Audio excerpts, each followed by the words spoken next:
Bismillahirrahmanirrahim. Assalamualaikum warahmatullahi wabarakatuh.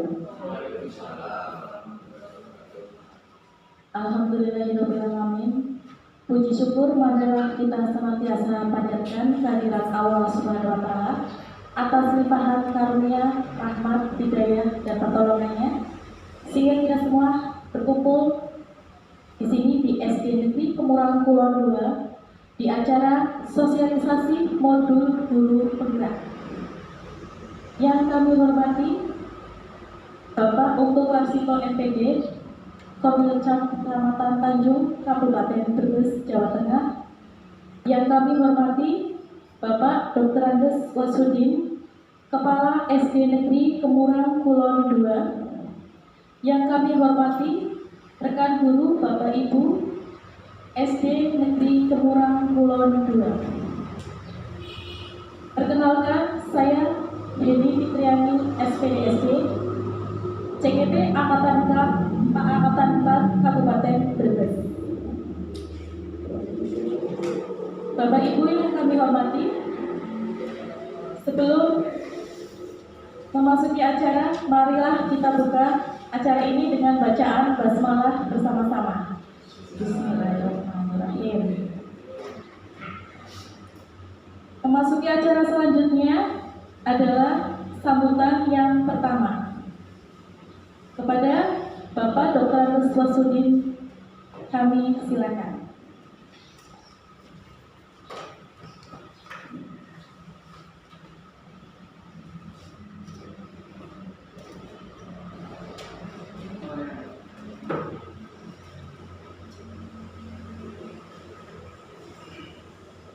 Assalamualaikum warahmatullahi wabarakatuh. Alhamdulillahirabbil alamin. Wassalatu wassalamu ala asyrafil anbiya'i wal mursalin. Ni'matil imani wal islami. Asyhadu an la ilaha illallah wa asyhadu anna Muhammadar rasulullah. Amma ba'du. Yang terhormat Bapak Koramil-Cam Tanjung, Bapak Dr. Andes Warsito MPD, yang terhormat rekan-rekan guru SD Kemurahan Kulon 2 yang saya hormati. Pertama-tama kami panjatkan syukur kehadirat Ilahi Rabbi. Alhamdulillah pada siang hari ini kita dapat berkumpul di ruang kelas 4A dalam acara sosialisasi PGP yang nanti akan disampaikan yang terhormat Yeni Fitriani SPDSD. Mudah-mudahan langkah selanjutnya akan membawa nikmat barokah untuk teman-teman pada hari ini. Terima kasih pada Bapak Koramil-Cam yang telah hadir dalam rangka memenuhi undangan dari Ibu Heni dalam rangka PGP yang selanjutnya nanti akan diberi materi-materi yang bersangkutan. Pada acara hari ini kita juga merasa senang dengan adanya guru-guru penggerak, karena guru penggerak itu sangat sibuk sekali. Nyatanya pada peserta PGP ini memang saya belum pernah bahasanya mengutus Bu Heni, tak lihat lagi melihat. Nah, ini karena kesibukan, makanya selama 9 bulan. Untuk sementara ini direkam. Untuk sementara SD Kemurahan Kulon 2 katanya satu-satu Pak Korwil, katanya belum bisa untuk mendaftarkan karena masih ada kesibukan. Melihat teman-teman kayaknya sibuk. Untuk penjagaan satu tadi juga belum ada, tapi katanya lagi Bu Alif katanya minta. Tapi kalau saya mendengar ceritanya Bapak kayaknya belum mantap, tapi diniatilah. Namanya ilmu, insya Allah kalau kita punya niat, inna amalu biniati, Allah akan memberikan jalan. Terutama niat. Kalau niatnya ragu-ragu itu tidak akan berhasil. Namanya doa itu tidak terdengar oleh Allah. Makanya kita kalau doa seperti kita diniati. Dengan kalau ngaku itu malaikatnya dibuat Pak. kotak bayar rezeki jebule sindungan lagi ngantuk ya balik mana. Nah, ini makanya kita kalau berdoa terutama malam ini juga harus sama-sama ngantuk. Itu ada laporannya. Bu Esti, Bu Tuti makannya jalur tapi doanya karena ngantuk. Balik mana laporan? Saya mau memberikan rezeki tapi kok enggak. Bismillahirrahmanirrahim. Assalamualaikum warahmatullahi wabarakatuh. Yang kami hormati Bapak Kepala SD Negeri Kemurang Kulon 2, Bapak Agus Wasidin. Tidak ketinggalan pula yang saya hormati rekan-rekan guru SD Negeri Kemurang Kulon 2, dan tidak ketinggalan pula rekan kami Mbak Dini Fitriani SPD yang sebentar lagi akan menyampaikan paparannya terkait dengan modul 1.1 dan 1.4 terkait dengan CGP.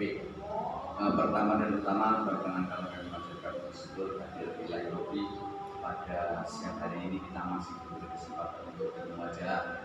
Mudah-mudahan semuanya dalam keadaan sehat walafiat dan semuanya dalam lindungan Allah Subhanahu wa taala. Amin amin ya rabbal alamin. Terkait dengan kegiatan program pemaparan modul ini untuk di CGP ini, saya mengapresiasi, sangat mengapresiasi sekali dengan pelaksanaan pemaparan yang akan disampaikan oleh Mbak Deni nanti. Memang untuk program guru penggerak ini seperti yang dicanangkan oleh Bapak Menteri kita, Bapak Nadiem, ini adalah salah satu program baru yang sangat bermanfaat dan sangat menunjang keilmuan, menunjang karir, menunjang kompetensi Bapak dan Ibu semuanya. Oleh karena itu saya sangat berharap agar saat ini rekan-rekan guru yang belum bisa masuk atau yang belum masuk di program guru penggerak nanti kedepannya bisa menyusul mengikuti jejaknya Mbak Deni Fitriani ini untuk bisa mengikuti di program guru penggerak. Terima kasih sekali kepada Bapak Emerantino SPD atas sambutannya. Semoga bermanfaat untuk kita semua. Baik Bapak Ibu Guru, untuk memasuki sosialisasi modul 1.1. Sebelumnya, saya Deni Fitriani SPD ya. Untuk guru penggerak, saya merasakan Bapak Ibu manfaatnya banyak sekali. Karena di dalam peningkatan kompetensi saya sebagai guru untuk mendukung pendidikan di Indonesia pada umumnya. Sehingga apa yang disampaikan Bapak Guru dan Bapak Wasudi memang benar adanya. Modul 1.1 Refleksi Filosofis Pendidikan Indonesia Ki Hajar Dewantoro. Bapak Ibu, setiap tanggal 2 Mei kita memperingati Hari Pendidikan Nasional. Bapak Ki Hajar Dewantoro adalah salah satu tokoh pendidikan penting di Indonesia. Beliau lahir tanggal 2 Mei 1889. Beliau itu berasal dari keluarga bangsawan dari Jogja dengan Bapak Pangeran Surya Ningrat dan Ibu Raden Ayu Sandia. Ki Hajar Dewantoro adalah cucu dari Paku Alam ketiga. Sebenarnya Ki Hajar Dewantoro terlahir dengan nama asli Raden Mas Suwardi Suryaningrat. Tapi untuk lebih dekat dengan rakyat, di usia yang ke-40 beliau mengganti nama dengan nama Ki Hajar Dewantara atau Ki Hajar Dewantoro ya kita menyebutnya. Beliau menempuh pendidikan di ELS. Sekolah itu diperuntukkan untuk anak-anak Hindia Belanda, kemudian Tionghoa dan kaum bangsawan. Kemudian Ki Hajar Dewantoro melanjutkan lagi ke Stovia. Stovia itu adalah sekolah dokter pribumi di Batavia, namun tidak tamat karena sakit. Di perjalanan hidup beliau terjun ke dunia jurnalistik wartawan. Banyak sekali pemikiran-pemikiran yang beliau tuangkan di dalam tulisannya pada masa itu menggambarkan semangat anti kolonial, sehingga pemerintah Belanda sangat membenci dan mengecam. Terutama pada saat beliau menuliskan andainya aku seorang Belanda. Beliau menerbitkan di The Express, salah satu surat kabar yang dipimpin oleh Dr. Douwesdekker ya, itu adalah salah satu dari 3 serangkainya. Karena dari tulisannya beliau, andainya aku seorang Belanda, yang mengkritik tajam terhadap kebijakan Belanda yang merayakan 100 tahun kemerdekaan Belanda dengan euforianya yang begitu mewah, beliau akhirnya dibuang ke pengasingan di Bangka. Kemudian Cipto Mangunkusumo di Banda Neira dan Dr. Douwesdekker di Timor Kupang. Tetapi atas kesepakatan, ketiganya akhirnya diasingkan ke negeri Belanda. Di negeri Belanda itu, beliau memulai di pengasingan dengan mempelajari banyak-banyak ilmu pendidikan. Ya, ini sekilas tentang Ki Hajar Dewantara. Pada filosofis pemikiran Ki Hajar Dewantara, Bapak Ibu,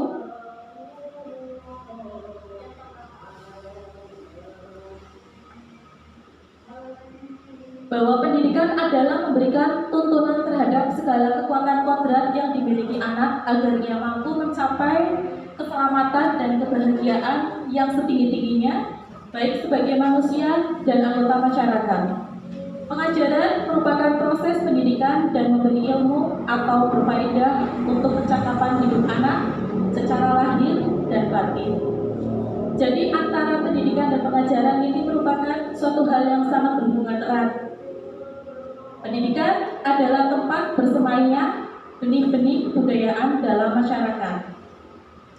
Ki Hajar Dewantara atau KHD memiliki keyakinan bahwa untuk menciptakan manusia yang beradab, maka pendidikan adalah salah satu kunci utama untuk mencapainya.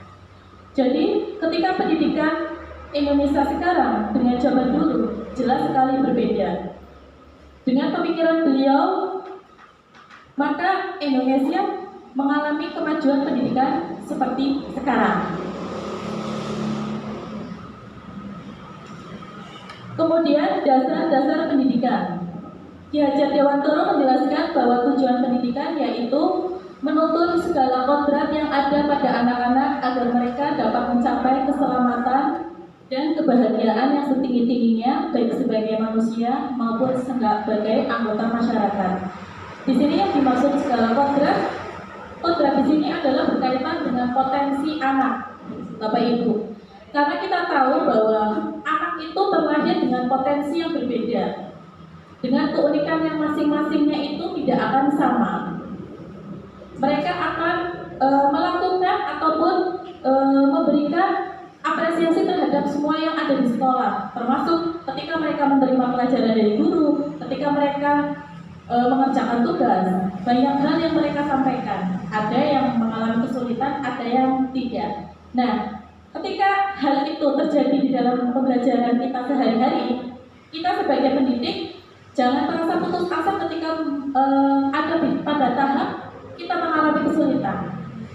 Karena anak di sini menjelaskan bahwa anak mencapai keselamatan dan kebahagiaan yang setinggi-tingginya sebagai manusia, bahwa pendidikan itu untuk mencerdaskan anak tetapi dengan rasa bahagia. Ki Hajar Dewantara sangat menekankan pada yang namanya merdeka belajar, Bapak Ibu. Selanjutnya adalah kerangka pemikiran Ki Hajar Dewantara. Di sini ada kodrat alam, Bapak Ibu. Kodrat alam berkaitan dengan sifat dan bentuk lingkungan di mana anak itu berada. Maksudnya, sifat dan bentuk lingkungan anak itu berada seperti ini, Bapak Ibu. Ketika anak wilayah Pantura berbeda mungkin dengan wilayah pegunungan ataupun wilayah daerah yang terlahir dengan kondisi agraris ataupun yang sudah memasuki industri.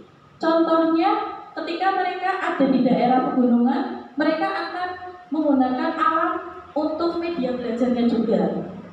Nah, begitu juga yang ada di Pantura. Sehingga di sini kodrat alam berhubungan dengan sifat dan lingkungan anak itu berada, itu akan menunjukkan bahwa kerangka pemikiran Ki Hajar Dewantara itu memang benar. Kemudian Bapak Ibu, selanjutnya adalah kodrat zaman.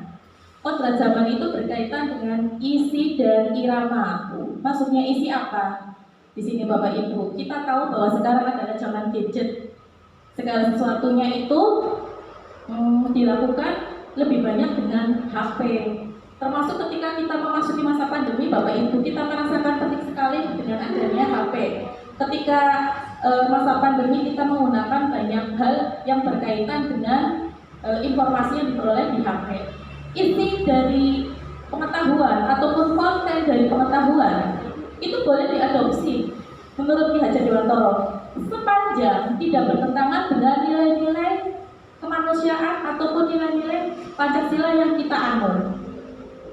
Berkaitan dengan irama Bapak Ibu, bahwa pendidikan itu dinamis, tidak boleh status dalam artian tidak pada tempat. Ketika pendidikan itu statis, maka akan terjadi yang namanya chaos atau kekacauan, sehingga pendidikan itu terus bergerak, tetapi untuk menuju kemajuan. Di sini irama ini menentukan. Kita lihat pendidikan pada zaman dulu dengan zaman sekarang saja berbeda Bapak Ibu. Di mana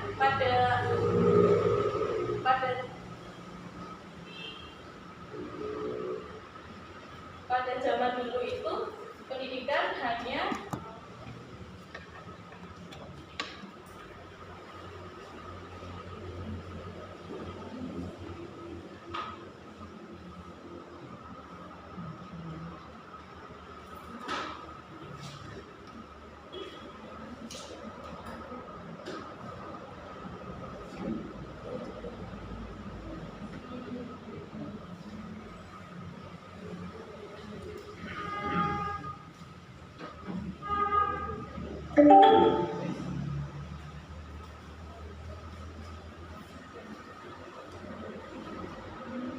berkaitan dengan kodrat zaman ya Bapak Ibu ya, bahwa kodrat zaman itu berkaitan dengan pendidikan itu harus dinamis, harus berjalan, bergerak, tetapi untuk kemajuan suatu bangsa.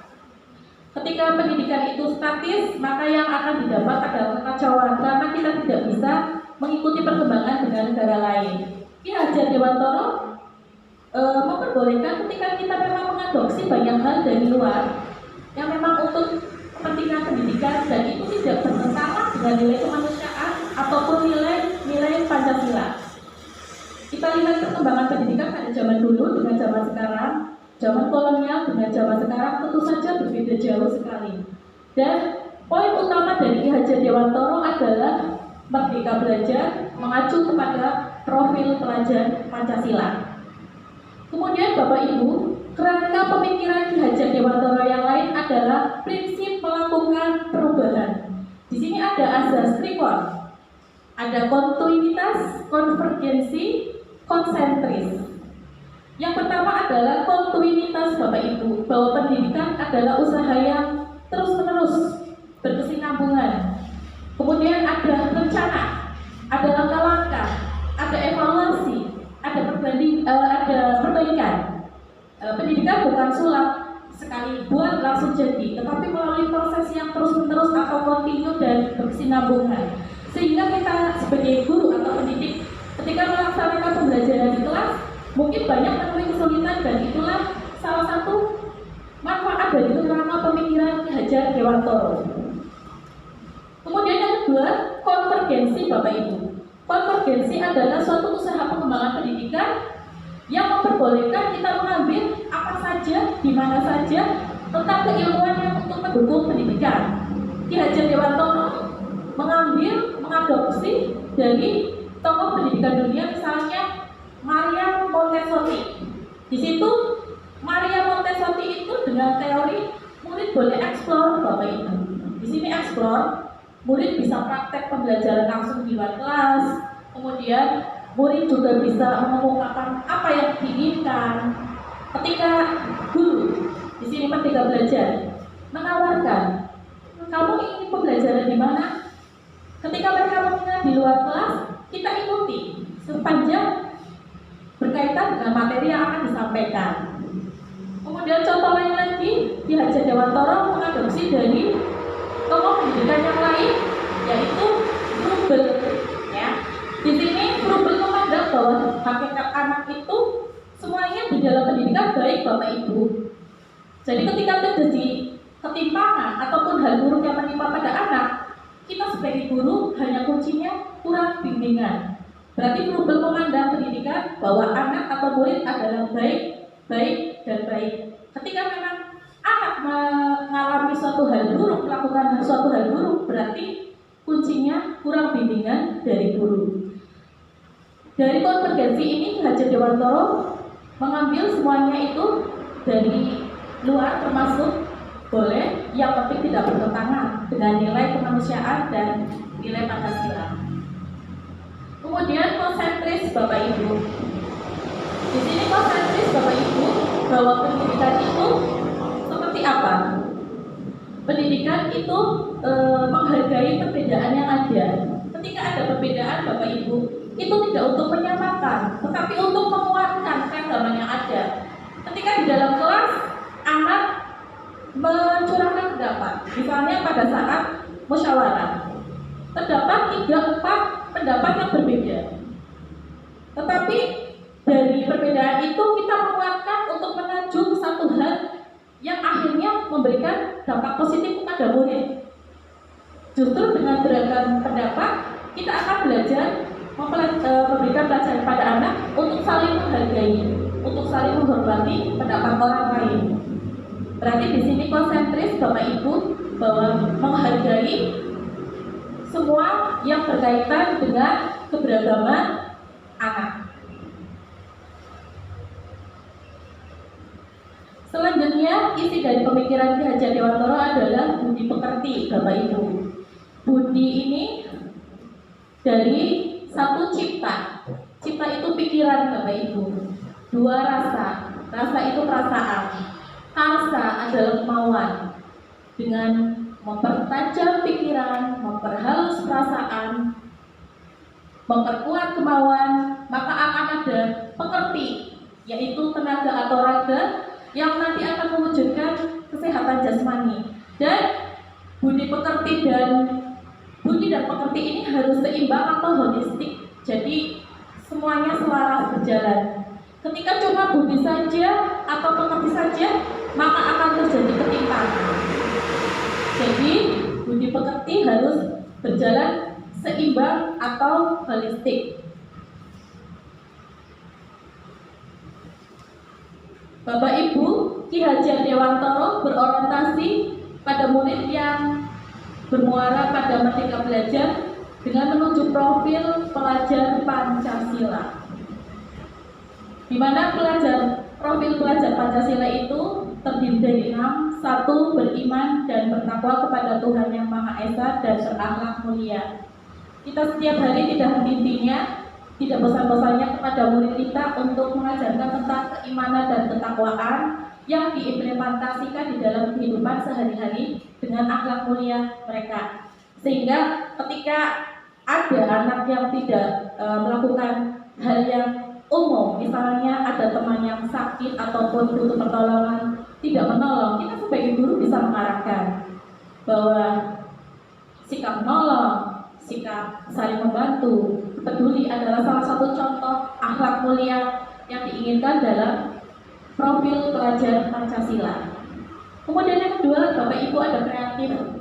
Di sini anak kreatif, anak yang mau berpendapat, anak yang mau menghadirkan ide-ide ataupun hal-hal yang menunjang di dalam pendidikan untuk kemajuan pendidikan. Di sini ketika ada anak berpendapat Bapak Ibu, jangan langsung di-cut, jangan seperti itu, tidak. Ketika memang tidak cocok, kita dekati dengan personality, dengan ide-ide mereka mencerminkan suatu pemikiran yang kritis, yang baik tentang pelajaran maupun hal lain yang tentunya akan membantu kita sebagai guru dalam memajukan pendidikan.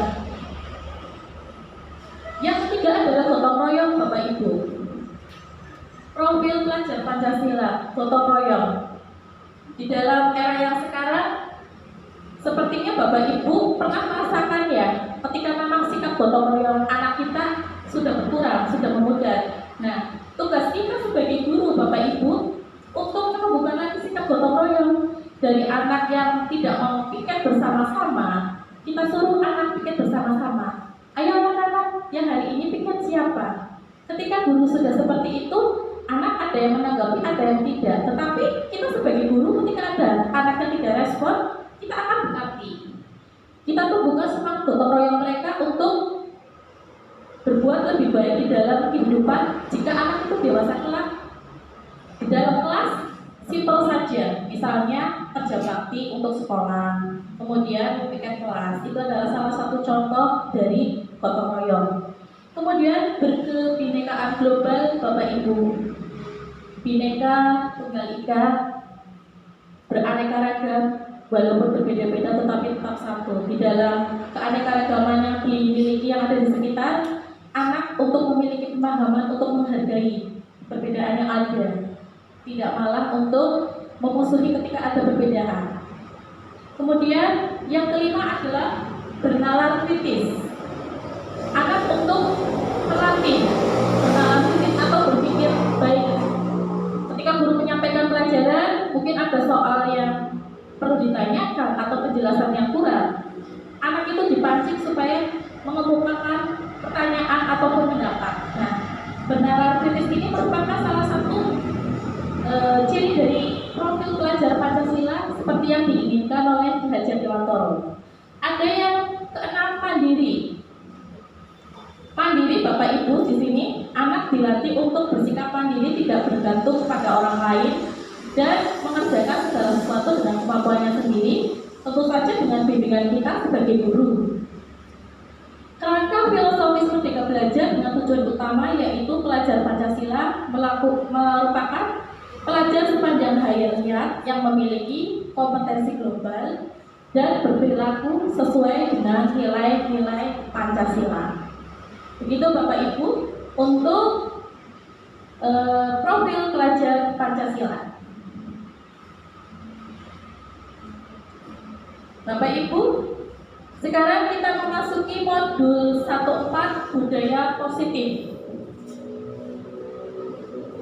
Budaya positif adalah budaya yang dilakukan dan diterapkan di sekolah Bapak Ibu. Budaya positif ini akan mendukung suatu sistem pembelajaran di kelas dan di sekolah untuk menuju peningkatan pendidikan Indonesia. Murid membutuhkan tempat belajar yang nyaman. Murid membutuhkan tempat suasana pembelajaran yang mendukung. Nah, dengan adanya budaya positif, diharapkan pembelajaran yang ada di kelas maupun di sekolah berlangsung dengan baik. Jadi budaya positif ini akan mendukung sistem pembelajaran yang baik di dalam kelas. Secara otomatis akan meningkatkan pendidikan yang ada di Indonesia. Ada perubahan paradigma stimulus respon lawan teori kontrol. Bahwa budaya positif dibangun, maka sekolah harus menyediakan lingkungan yang positif, aman, nyaman, agar murid mampu berpikir, bertindak, dan mencipta dengan merdeka, mandiri, dan bertanggung jawab. Ada miskonsepsi tentang teori kontrol Bapak Ibu. Yang pertama adalah ilusi bahwa guru mengontrol murid. Di sini guru melakukan suatu pemaksaan, suka atau tidak, mengontrol muridnya. Jadi ketika murid tidak menginginkan sesuatu, di sini ilusi guru mengontrol muridnya. Jadi tentu saja itu tidak boleh dilakukan. Kemudian yang kedua adalah ilusi bahwa semua penguatan positif, efektif, dan bermanfaat. Bahwa guru dengan teori kontrolnya, bahwa penguatan positif, efektif, dan bermanfaat itu bisa dilakukan. Ketika murid berada di dalam kelas, mereka dianggap guru itu mau melakukan semuanya dengan teori kontrolnya. Kemudian yang ketiga, ilusi bahwa semua kritik dan membuat orang merasa bersalah dapat menguatkan karakter. Di sini guru membuat murid ya merasa bersalah, kemudian merasa mampu menguatkan karakter dari murid itu. Padahal dari murid itu sendiri ketika memang melakukan kesalahan, pasti dalam hati anak itu, dalam murid itu terberisi rasa bersalah dan ingin memperbaiki kesalahannya. Kemudian ilusi yang keempat adalah ilusi bahwa orang dewasa memiliki hak untuk memaksa. Di sini murid kita mengikutnya, kebetulan saya di sekolah dasar, bahwa orang dewasa memiliki hak untuk memaksa, bahwa di sini murid ini dapat dipaksa oleh guru, padahal seharusnya itu tidak boleh terjadi.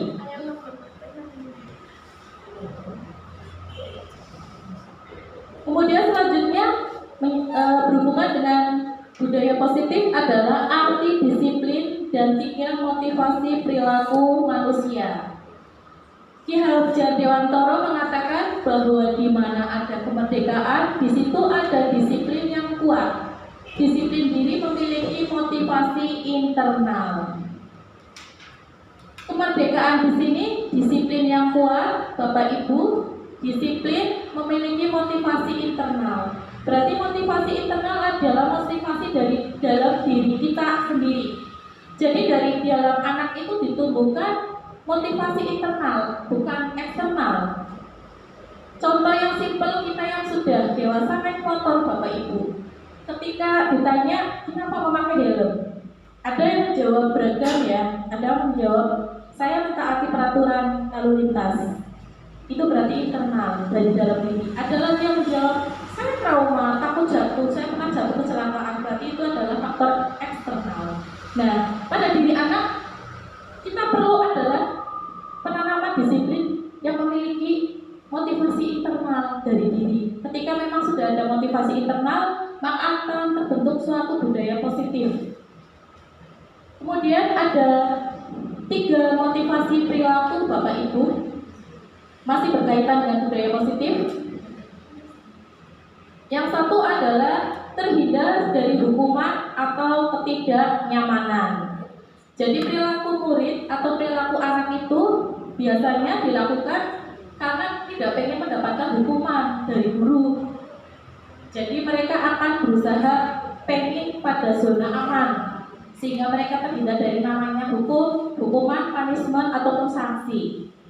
Kemudian yang kedua Bapak Ibu, untuk mendapat imbalan atau penghargaan dari orang lain.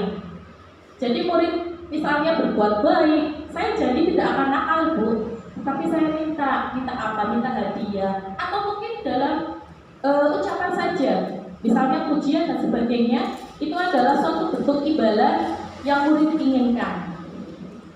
Yang ketiga, untuk menjadi orang yang mereka ingin atau menghargai sendiri dengan nilai-nilai yang mereka percayai. Nah Bapak Ibu, yang ketiga ini adalah poin penting yang perlu kita berikan kepada murid kita, di mana pada tahap ini untuk menjadi orang yang mereka ingin atau menghargai sendiri dengan nilai-nilai yang mereka percayai. Ketika murid melakukan suatu hal kebaikan ataupun yang berhubungan dengan peningkatan pembelajaran, mereka mempunyai motivasi baik. Saya ingin berubah, saya ingin jadi anak pintar, saya ingin melakukan yang terbaik. Nah, motivasi yang ketiga ini adalah motivasi yang paling penting untuk murid kita.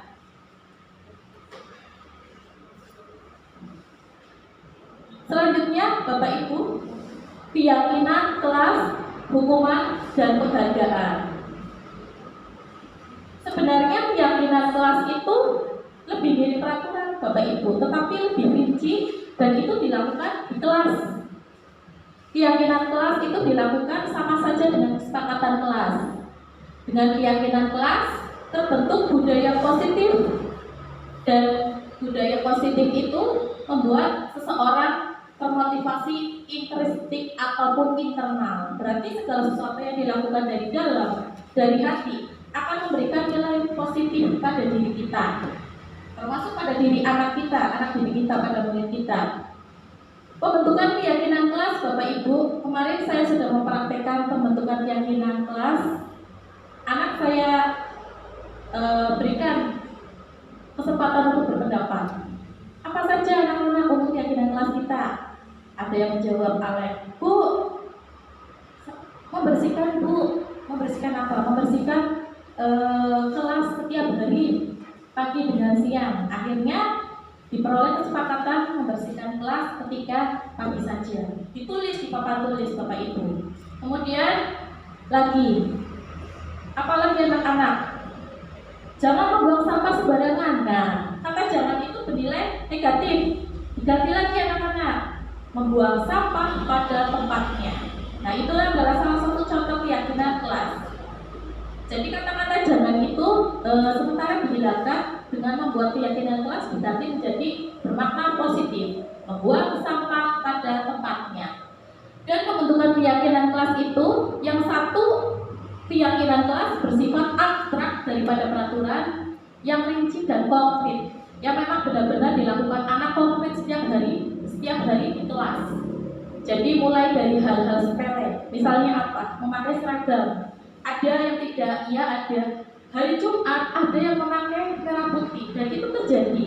Ketika memang ada keyakinan kelas, mereka akan berusaha untuk melakukan apa yang sudah disepakati di kelas melalui keyakinan kelas.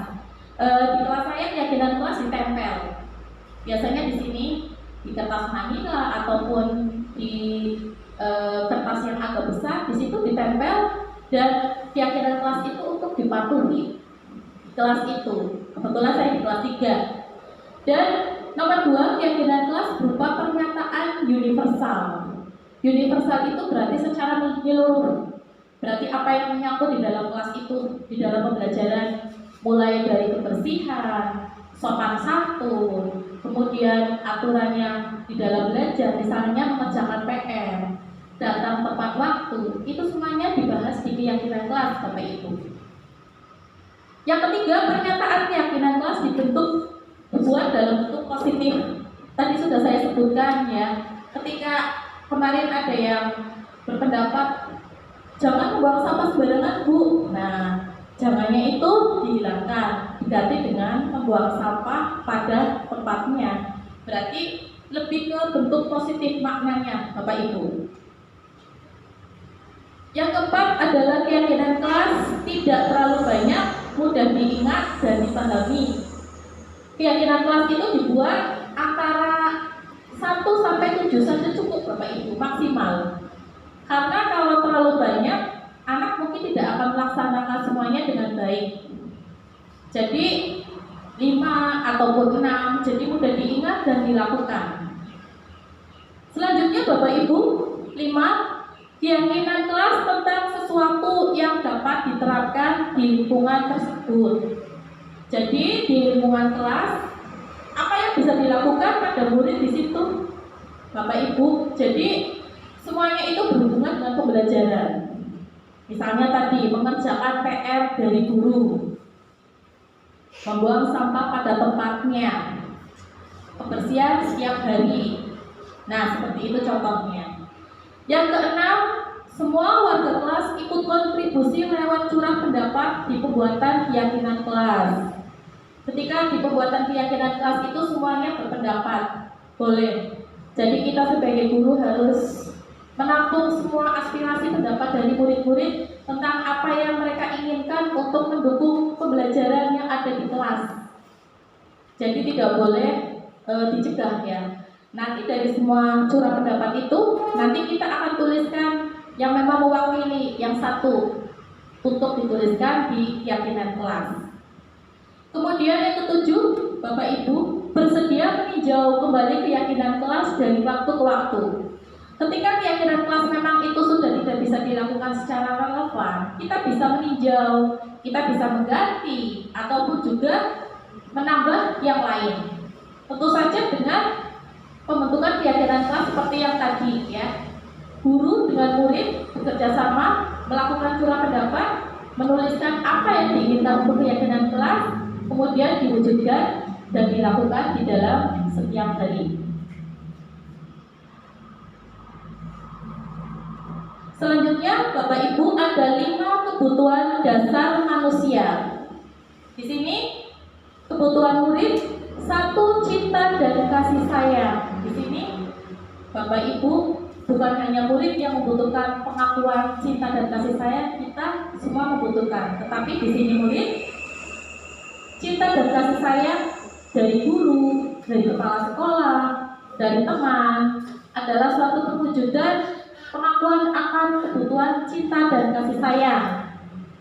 Kemudian yang kedua, kebutuhan bertahan hidup atau survival Bapak Ibu.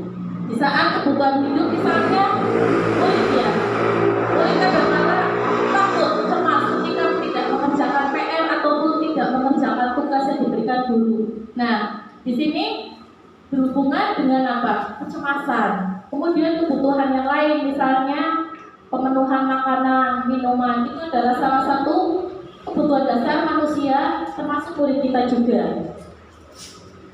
Yang ketiga adalah penguasaan Bapak Ibu. Di sini penguasaan kita sering melihat ketika di dalam pembelajaran kelas pada struktur organisasi, mungkin kita melihat beberapa anak yang ingin menjadi pemimpin kelas.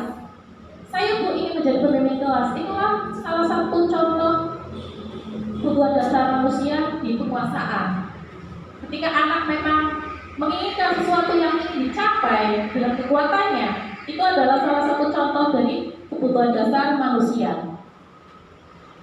Yang keempat, Bapak Ibu, kebebasan. Kebebasan ini berkaitan dengan memilih. Murid memilih apa yang mereka inginkan. Misalnya, pelajaran yang mereka inginkan dengan cara apa, kemudian memilih apa yang mereka senangi, misalnya olahraga, ada yang suka sepak bola, ada yang suka bola kasti. Di sini kebutuhan kebebasan salah satu kebutuhan dasar yang ada pada manusia. Yang kelima adalah kesenangan Bapak Ibu. Kesenangan berarti berkaitan dengan kebahagiaan. Di sini anak memiliki kebahagiaan atau kesenangan tertentu, misalnya mendapatkan nilai yang baik, kemudian mendapatkan apa yang mereka inginkan. Misalnya di dalam permainan anak tersebut menang. Di sini kebutuhan kesenangan. Atau mungkin malah ada yang negatif, misalnya menjahili teman. Saat menjahili teman ada rasa kepuasan ataupun kesenangan. Itu memang terjadi pada murid kita, anak didik kita, Bapak Ibu. Selanjutnya adalah 5 posisi kontrol. Di sini ada penghukum. Jadi ketika anak melakukan kesalahan, kita menghukum. Hukum bisa berupa fisik maupun bisa berupa ucapan yang akan menimbulkan psikis anak kita drop. Di sini hukuman misalnya tidak mengerjakan PR, disuruh berdiri di luar selama 2 jam. Ataupun anak akan diberi suatu hukuman yang berupa ucapan sehingga teman lain akan mengejek. Nah, membuat psikis anak itu drop. Itu adalah salah satu 5 posisi kontrol. Kemudian yang kedua adalah membuat orang merasa bersalah. Biasanya pada posisi ini anak murid kita melakukan kesalahan, guru akan memanggil. Kemudian pada suasana yang tenang, hening, anak biasanya ditanya, sebenarnya apa sih yang sudah kamu lakukan? Kenapa kamu melakukan seperti itu? Nah, anak akan merasa terpanggil hatinya, karena dari hati ke hati guru dengan murid itu menanyakan apa yang terjadi, kenapa masalah itu terjadi, dan bagaimana masalah itu terjadi. Kemudian yang ketiga, Bapak Ibu, guru memposisikan sebagai teman. Teman dalam artian di sini, Bapak Ibu, bahwa ketika anak melakukan kesalahan, kita bersikap sebagai teman. Misalnya memanggil anak itu, kemudian kita memberikan binaan-bimbingan melalui candaan atau gurauan. Tetapi bermuara nanti pada bimbingan atau binaan guru kepada murid. Kemudian yang keempat adalah monitor atau pemantau. Jadi guru di sini mengawasi murid mana saja yang melakukan kesalahan. Jadi guru lebih bersifat sebagai pengawas. Dan yang terakhir adalah manajer Bapak Ibu. Nah, posisi manajer ini posisi yang harus dimiliki kita.